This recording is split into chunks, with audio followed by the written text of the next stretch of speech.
আসসালামু আলাইকুম ওরহমতুল্লাহি ওবরাকাতুহু। কাদরি আস্তানা চ্যানেলে আপনাদেরকে স্বাগত। এশিয়া মহাদেশের সর্ববৃহৎ হাসপাতাল হলো কলকাতার পিজি বা এসএসকেএম হাসপাতাল, যেটা 34 একর জমির উপর অবস্থিত।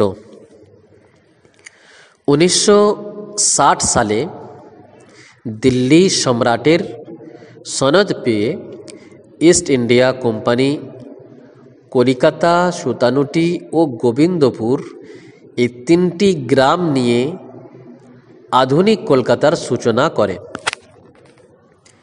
ইস্ট ইন্ডিয়া কোম্পানি 1707 সালে তৈরি করে প্রেসিডেন্সি হাসপাতাল। 300 বছরের বেশি সময় ধরে কলকাতার ঐতিহ্যের সঙ্গে জড়িয়ে রয়েছে এই হাসপাতালের সুনাম। পরে তার নাম প্রেসিডেন্সি জেনারেল হাসপাতাল এবং যার সংক্ষিপ্ত নাম পিজি হয়। ভারতবর্ষ স্বাধীন হওয়ার পর 1954 সালে শেঠ সুখলাল কারনানির নামে এই হাসপাতালের নামকরণ করা হয়, যার সংক্ষিপ্ত নাম এসএসকেএম। এটা কলকাতার রবীন্দ্র সদন এলাকায় অবস্থিত। কোম্পানির লোকেরা প্রথম থেকে কলকাতাকে তাদের আদরের শহর হিসাবে গড়ে তুলেছিল, ফেলে আসা লন্ডনের মতো। 1857 সালের পর ইংরেজরা যখন সরাসরি ভারতের শাসনভার হাতে নিল, তখন এই কলকাতা ছিল তাদের রাজধানী।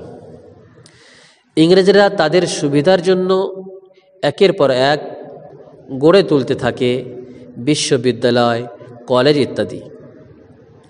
বিদ্যা, বিজ্ঞান, চিকিৎসাবিদ্যা ইংরেজরা যেন কলকাতায় বসে করতে পারে, বাকি ইতিহাস।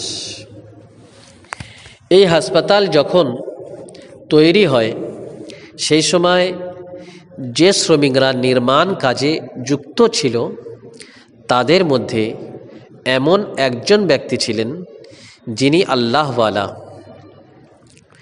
সে ব্যক্তি এখানেই ইন্তেকাল করেন। ইন্তেকালের পর তার সহকর্মীরা এই পিজি হাসপাতালের ক্যাম্পাস এর মধ্যে দাফন করে এবং সমাধিও বানান। কয়েক বছর পর ইংরেজরা যখন আবার নতুন বিল্ডিং বানানোর প্রয়োজন মনে করে, তার এই সমাধির জায়গাটিও নিয়ে নেবে বলে সিদ্ধান্ত গ্রহণ করে।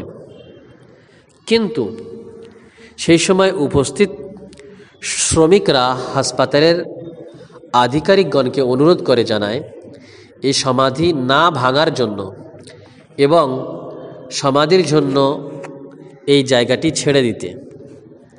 কিন্তু ইংরেজ অফিসারগণ তাদের সিদ্ধান্তে কোনো পরিবর্তন করতে চাননি। ইংরেজ অফিসাররা ভাঙার পক্ষে, আর শ্রমিকগণ রক্ষার জন্য চেষ্টা করতে থাকে। সমস্যা বাড়তেই থাকে।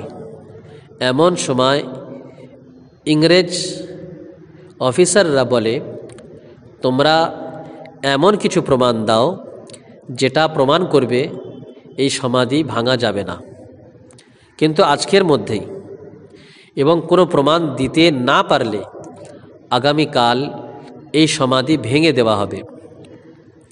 এই কথা শুনে শ্রমিকগণ বুঝে যায় ইংরেজদের সঙ্গে আর পেরে ওঠা যাবে না, কারণ সেই সময় তারা যেটা মনে করত সেটা করেই ছাড়ত। অসহায় শ্রমিকগুলো কিছু উপায় না পেয়ে শেষে এই সমাধির কাছে এসে প্রার্থনা করে বলে, আমাদের পক্ষে এই পবিত্র জায়গা রক্ষা করা অসম্ভব। তারা তাদের ভাষায় প্রার্থনা করে, নিজেদেরকে ক্ষমা চায় এবং চলে যায়। কিন্তু এই শ্রমিকগণ আল্লাহ পাকের ওলিগণের উপর বিশ্বাস রাখত এবং তাদের আকীদাও মজবুত ছিল।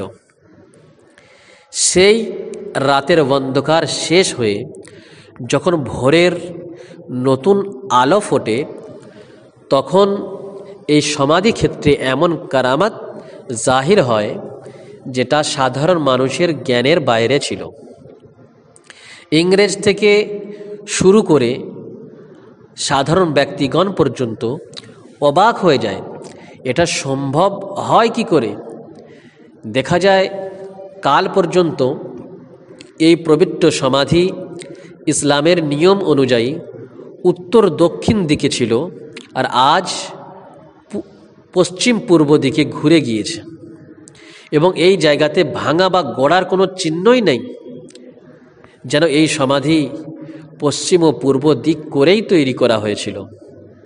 এই অলৌকিক ঘটনা দেখার পর ওই শ্রমিকগণের আনন্দের কোনো ভাষা ছিল না এবং তৎকালীন ইংরেজ আধিকারিকগণ দেখার পর তারা সিদ্ধান্ত প্রত্যাহার করে নিতে বাধ্য হয়।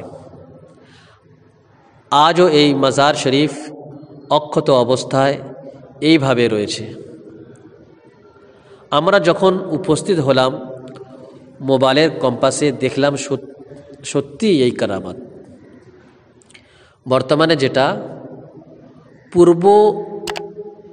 বর্তমানে যেটা পশ্চিম ও পূর্ব দিক অবস্থায় রয়েছে, কিন্তু আল্লাহ পাকের এই অলির সম্পূর্ণ পরিচয় পাওয়া যায়নি। মাজারের বোর্ডে উল্লেখিত তথ্য অনুযায়ী এনার নাম হজরত সৈয়দ মিস্ত্রি আলী শাহ বাবা চিশতি রহমতুল্লাহ আলাইহি। যেহেতু ইনি কর্মজীবনে শ্রমিক ছিলেন, তাই এনার নাম মিস্ত্রি বাবা হিসাবে পরিচিত পেয়েছে। এনার উরুস পাক 18 ও 19 এপ্রিলে উদযাপিত হয়। এই হাসপাতালে আসা কিছু মানুষ এখানে এসে নামাজ পড়েন এবং হাসপাতালে আসা মানুষজন ধর্মের ভেদাভেদ ভুলে গিয়ে এনার কাছে এসে অনেকেই তাদের অসহায় আরোগ্য কামনা করে এবং মুক্তি পাওয়ার জন্য প্রার্থনা করে।